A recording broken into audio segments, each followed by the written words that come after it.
Welcome back to another technical deep dive here in the debug zone. Today we're tackling a big question and breaking it down with insights from other users. Hopefully this clears up some misconceptions and helps you get the answer you need. So buckle up, stay a little curious, and let's jump right in.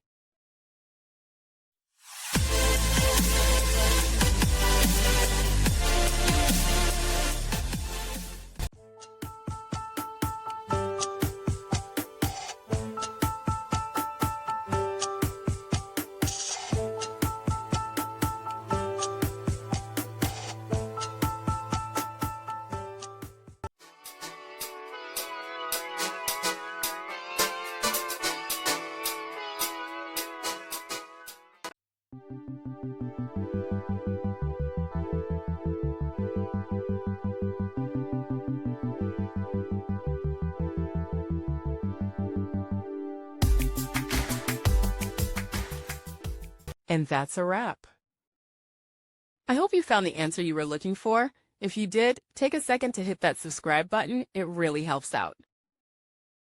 And let me know in the comments which solution worked best for you.